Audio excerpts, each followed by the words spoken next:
श्री परमात्मने नमः। छठा अध्याय। भगवान बोले, मैंने कर्मयोग की बहुत सी बातें बता दी, अब मैं कर्मयोग का सार बताता हूँ। जो मनुष्य कर्म फल का अर्थात उत्पत्ति विनाशशील पदार्थों का आश्रय न लेकर कर्तव्य कर्म करता है, वही सन्यासी है और वही योगी है। केवल अग्नि और क्रिया का त्याग करने वाला सन्यासी और योगी नहीं है। इसलिए हे अर्जुन, लोग जिसको सन्यास अर्थात सांख्य योग कहते हैं, उसी को तो योग अर्थात कर्म योग समझ। सन्यासी और योगी में महिमा किस बात की है? संकल्पों के त्याग की। क्योंकि संकल्पों का त्याग किए बिना अर्थात अपने मन की बात छोड़े बिना मनुष्य कोई सा भी योगी नहीं हो सकता। योगी होने में मुख्य हेतु क्या है? जो योग अर्थात समता में आरूढ़ होना चाहता है, ऐसे मननशील योगी के लिए निष्काम भाव से कर्तव्य कर्म करना ये योगारूढ़ होने में कारण है। और उसी योगारूढ़ मनुष्य की शांति परमात्मा प्राप्ति की प्राप्ति में कारण है। अर्थात संसार के त्याग से मिलने वाली शांति का उपभोग न करना परमात्मा तत्व की प्राप्ति में कारण है। अर्थात उस शांति में संतोष न करना। उस योगारूढ़ मनुष्य के लक्षण क्या हैं? जिसकी न तो इंद्रियों के भोगों में और न कर्मों में ही आसक्ति है तथा न अपना कोई संकल्प ही है, वह मनुष्य योगारूढ़ कहा जाता है। अर्थात योगी, उसका योग सिद्ध हो गया। मनुष्य को योगारूढ़ होने के लिए क्या करना चाहिए? स्वयं को आप ही अपना उद्धार करना चाहिए, अपना पतन नहीं करना चाहिए। क्योंकि यह आप ही अपना मित्र है और आप ही अपना शत्रु है। स्वयं अपना मित्र और अपना शत्रु कैसे है? जिसने अपने आप से अपने पर विजय कर ली, जिसने अपने आप से अपने आप पर विजय कर ली, अर्थात जो असत के साथ संबंध नहीं मानता, वह आप ही अपना मित्र है। और जिसने अपने पर विजय नहीं की, अर्थात जो असत के साथ अपना संबंध मानता है, वह आप ही अपना शत्रु है। आप ही अपना मित्र होने से क्या होगा? जिसने अपने आप को जीत लिया है, वह प्रारब्ध के अनुसार आने वाली अनुकूलता प्रतिकूलता में, वर्तमान में किए जाने वाले कर्मों की सफलता विफलता में तथा दूसरों के द्वारा किए गए मान अपमान में निर्विकार रहता है। अतः उसको परमात्मा की प्राप्ति हो जाती है। परमात्मा को प्राप्त हुए मनुष्य के क्या लक्षण हैं भगवान? उसका अंतःकरण सदा ज्ञान विज्ञान से तृप्त रहता है, उसका संपूर्ण इंद्रियों पे अधिकार रहता है, वह सभी परिस्थितियों में निर्विकार रहता है। मिट्टी के ढेले, पत्थर तथा स्वर्ण में उसकी समबुद्धि रहती है। ऐसा योगी समता युक्त कहा जाता है। केवल पदार्थों में ही नहीं, सुहृद, मित्र, शत्रु, उदासीन, मध्यस्थ, द्वेषी, बंधु, साधु और पापी, इन सब प्रकार के व्यक्तियों में भी जिसकी समबुद्धि रहती है, अर्थात जो सब में समरूप परमात्मा को देखता है, ऐसा वह समबुद्धि वाला मनुष्य सर्वश्रेष्ठ है। वह समबुद्धि केवल कर्मयोग से ही होती है या किसी दूसरे साधन से भी होती है? वह समबुद्धि ध्यान योग से भी होती है। इसलिए मैं उस ध्यान योग की विधि बताता हूँ। ध्यान योगी भोग बुद्धि से संग्रह का त्याग करके कामना रहित होकर अंतःकरण तथा शरीर को वश में रखकर तथा एकांत में अकेला रहकर अपने मन को निरंतर परमात्मा में लगाइए। मन को परमात्मा में लगाने के लिए अर्थात ध्यान करने के लिए उपयोगी बातें कौन सी हैं? शुद्ध पवित्र स्थान पर ध्यान योगी क्रमशः कुशा, मृगछाला और पवित्र वस्त्र बिछावे। वह आसन न अत्यंत ऊंचा हो और न अत्यंत नीचा, तथा स्थिर हो अर्थात हिलने डुलने वाला भी न हो। ऐसा आसन बिछाकर फिर क्या करे? उस आसन पर बैठकर चित्त और इंद्रियों की क्रियाओं को वश में रखते हुए मन को एकाग्र करके अंतःकरण की शुद्धि के लिए ध्यान योग का अभ्यास करें। उस आसन पर किस प्रकार बैठना चाहिए? शरीर, गर्दन और मस्तक को एक सूत सीध में अचल करके, ये नीचे यहाँ पीठ की हड्डी से यहाँ तक के भाग को स्वामी जी ने लिखा, साधक संत जी ने इसको शरीर कहते हैं। तो शरीर, गर्दन और मस्तक को एक सूत में सिद्ध में सीधा अचल करके तथा इधर उधर न देखकर केवल अपनी नासिका के अग्रभाग को देखते हुए स्थिर होकर बैठे। ऐसे आसन से भी किस भाव से बैठना चाहिए? जिसका अंतःकरण राग द्वेष आदि द्वंद्वों से रहित है। ये तो ऊपर के आसन के भीतर में कैसी स्थिति होनी चाहिए, ध्यान कैसे करें? जिसका अंतःकरण राग द्वेष आदि द्वंद्वों से रहित है, जो भय रहित है और जो ब्रह्मचर्य व्रत का पालन करता है, ऐसा सावधान योगी मन को संसार से हटाकर मुझ में लगाता हुआ मेरे परायण होकर बैठे। इसका फल क्या होगा? इस प्रकार अपने मन को निरंतर मुझ में लगाते हुए वश में किए हुए मन वाले योगी को मुझ में रहने वाली निर्वाण परमा शांति की प्राप्ति हो जाएगी, परम शांति प्राप्त हो जाएगी। इस प्रकार से ध्यान करने वाले तो कई होते हैं, पर उन सब का ध्यान योग सिद्ध क्यों नहीं होता भगवान? हे अर्जुन, अधिक खाने वाले का और बिल्कुल न खाने वाले का तथा अधिक सोने वाले का और बिल्कुल न सोने वाले का ये योग सिद्ध नहीं होता। तो फिर यह योग सिद्ध किसका होता है? जिसका आहार अर्थात भोजन और विहार, घूमना फिरना यथोचित है, जिसकी कर्मों में ये चेष्टा यथोचित है और जिसका सोना जागना भी यथोचित है, उसी का यह दुखों का नाश करने वाला योग सिद्ध होता है। दुखों का नाश करने वाला यह योग कब सिद्ध होता है? जब अच्छी तरह से वश में किया हुआ चित्त अपने स्वरूप में स्थित हो जाता है और स्वयं संपूर्ण पदार्थों से विमुख हो जाता है, अर्थात अपने लिए किसी भी पदार्थ की किंचित मात्र भी आवश्यकता नहीं समझता, तब वह योगी कहलाता है, अर्थात उसका योग सिद्ध हो जाता है। योगी के उस चित्त की क्या अवस्था होती है? जैसे स्पंदन रहित वायु के स्थान पर रखे हुए दीपक की लो थोड़ी सी भी हिलती डुलती नहीं, ऐसी ही अवस्था ध्यान योग का अभ्यास करने वाले योगी के स्थिर चित्त की हो जाती है। चित्त की ऐसी अवस्था होने पर क्या होता है? योग के अभ्यास से निरुद्ध हुआ चित्त जब समाधि के सुख से भी उपराम हो जाता है, तब योगी अपने आप को देखता हुआ अपने आप में संतुष्ट हो जाता है। अपने आप में संतुष्ट होने पर क्या होता है?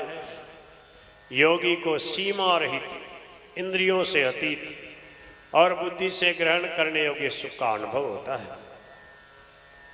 ऐसे वास्तविक सुख में स्थित होने पर वह ध्यान योगी फिर कभी अपने स्वरूप से विचलित नहीं होता। वह किस कारण से विचलित नहीं होता? वह जिस लाभ अर्थात जिस सुख, परम सुख को प्राप्त करता है, उससे बढ़कर कोई दूसरा लाभ उसके मानने में भी नहीं आता। और उसमें स्थित होने पर वह बड़े भारी दुख से भी विचलित नहीं किया जा सकता, क्योंकि वह जिस स्थिति में स्थित है उसमें सुख की तो कमी रहती नहीं और दुख वहां पहुंचता ही नहीं। ऐसे विलक्षण सुख को प्राप्त करने के लिए क्या करना चाहिए? जिसमें दुखों के संयोग का ही वियोग है, अर्थात जिसमें संसार के साथ सर्वथा संबंध विच्छेद है, उसी को योग नाम से जानना चाहिए। ऐसे योग को न उकताए हुए चित्त से निश्चय पूर्वक प्राप्त करना चाहिए। अपने स्वरूप के ध्यान से जिस योग अर्थात साध्य रूप समता की प्राप्ति होती है, उसकी प्राप्ति का और भी कोई उपाय है? हाँ, निर्गुण निराकार का ध्यान है। संकल्प से उत्पन्न होने वाली संपूर्ण कामनाओं का सर्वथा त्याग करके और मन से इंद्रिय समूह को सभी ओर से हटाकर धैर्य युक्त बुद्धि के द्वारा धीरे धीरे संसार से उपराम हो जाए और सब जगह परिपूर्ण परमात्मा में मन बुद्धि को स्थिर करके फिर कुछ भी चिंतन न करे।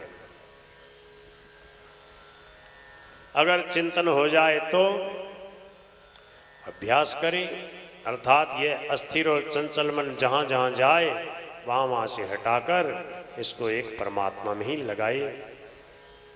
ऐसा करने से क्या होगा? रजोगुणी वृत्तियों से रहित शांत मन वाले पाप रहित और ब्रह्म स्वरूप योगी को उत्तम सात्विक सुख की प्राप्ति होगी। उसके बाद क्या होगा? अपने आप को सदा परमात्मा में लगाते हुए उस पाप रहित योगी को सुखपूर्वक ब्रह्म स्वरूप अत्यंत सुख की आनंद की प्राप्ति हो जाएगी। यहाँ तक आपने सगुण साकार का, अपने स्वरूप का और निर्गुण निराकार का ध्यान करने वालों का वर्णन किया, पर वे संसार को किस दृष्टि से देखते हैं इसका वर्णन नहीं किया। अब भगवान ये बताइए कि अपने स्वरूप का ध्यान करने वाला इस संसार को किस दृष्टि से देखता है। ध्यान योग से युक्त अंतःकरण वाला वह योगी अपने आप को, स्वरूप को संपूर्ण प्राणियों में देखता है और संपूर्ण प्राणियों को अपने आप में स्वरूप में देखता है, इसलिए वह समदर्शी है। जो आपके सगुण साकार स्वरूप का ध्यान करता है वह इस संसार को किस दृष्टि से देखता है? वह सब में मुझे देखता है और सबको मुझ में देखता है, इसलिए उसके सामने मैं अदृश्य नहीं होता और वह मेरे सामने अदृश्य नहीं होता। हम एक दूसरे के लिए नित्य प्रकट रहते हैं।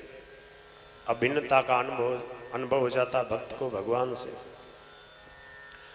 आप और वह योगी दोनों एक दूसरे के लिए अदृश्य क्यों नहीं होते? वह संपूर्ण प्राणियों में स्थित मेरे साथ एक होकर मेरा भजन करता है, इसलिए वह सबके साथ यथोचित बर्ताव करता हुआ भी नित्य निरंतर मुझ में ही स्थित रहता है। फिर हम दोनों एक दूसरे के लिए अदृश्य कैसे हो सकते हैं? अर्थात नहीं हो सकते। जो आपके निर्गुण निराकार स्वरूप का ध्यान करता है वह इस संसार को किस दृष्टि से देखता है? जैसे अज्ञानी मनुष्य अपने शरीर के अंगों में तथा उनके सुख दुख में अपने को समान देखता है, ऐसे ही वह योगी अपने शरीर की उपमा से संपूर्ण प्राणियों में तथा उनके सुख दुख में अपने को समान देखता है, इसलिए वह योगी सर्वश्रेष्ठ माना गया है। अर्जुन बोले, अभी तक आपने समता की प्राप्ति के लिए जिस ध्यान योग का वर्णन किया, हे मधुसूदन, मन की चंचलता के कारण उस ध्यान योग में स्थित रहना मुझे बड़ा कठिन दिखाई देता है, क्योंकि हे कृष्ण, मन बड़ा ही चंचल, प्रमथनशील, बलवान और जिद्दी है। उसका निग्रह करना मैं वायु का निग्रह करने की तरह अत्यंत कठिन मानता हूँ। भगवान बोले, तुम्हारा कहना बिल्कुल ठीक है महाबाहो। वास्तव में यह मन बड़ा चंचल है और इसका निग्रह करना बड़ा कठिन है, परंतु हे कुंती नंदन, अभ्यास और वैराग्य से इसका निग्रह किया जा सकता है। इसलिए जिसका मन और इंद्रियां वश में नहीं है उसके द्वारा ध्यान योग सिद्ध होना कठिन है,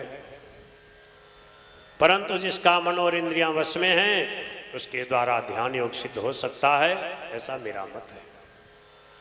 अर्जुन बोले, हे श्री कृष्ण, जिसकी साधन में श्रद्धा है पर जिसका प्रयत्न शिथिल है, ऐसे साधक की अंतकाल में साधन में स्थिति न रहे तो वह योग सिद्धि को प्राप्त न करके किस गति में जाता है।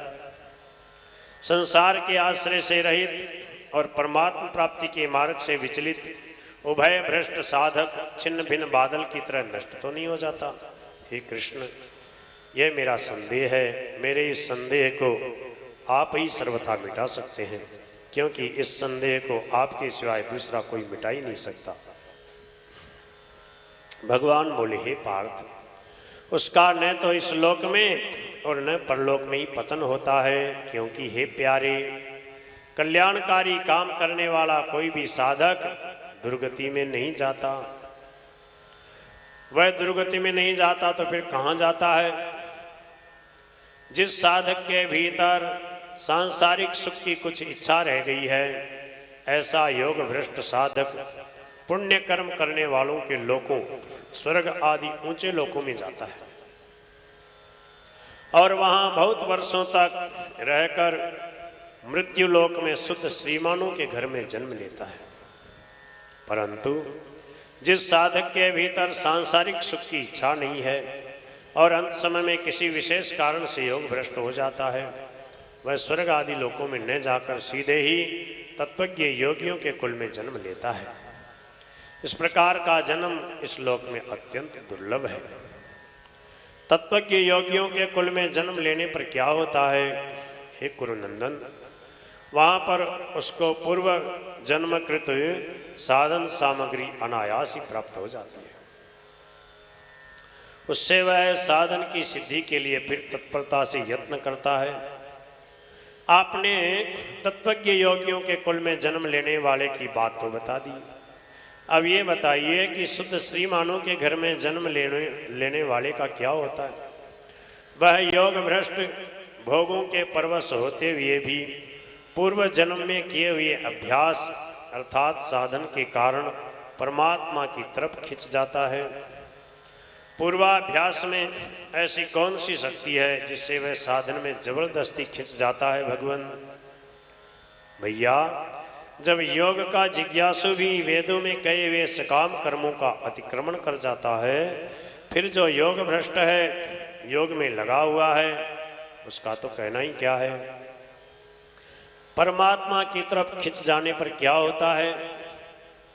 वह बड़ी तेजी से साधन में लग जाता है और संपूर्ण पापों से रहित होकर वह अनेक जन्मों से सिद्ध हुआ साधक परम गति परमात्मा को प्राप्त हो जाता है। जो योगी परम गति को प्राप्त हो जाता है उसकी क्या महिमा है? वह योगी सकाम भाव वाले तपस्वियों, ज्ञानियों और कर्मियों से भी श्रेष्ठ है, ऐसा मेरा मत है। इसलिए हे अर्जुन, तुम भी योगी हो जा, समता में स्थित हो जा। योगियों में भी श्रेष्ठ कौन है? जो मुझ में तल्लीन हुए अंतःकरण से श्रद्धा प्रेम पूर्वक मेरा भजन करता है, वह मेरा भक्त संपूर्ण योगियों में श्रेष्ठ है। श्री हरये नमः।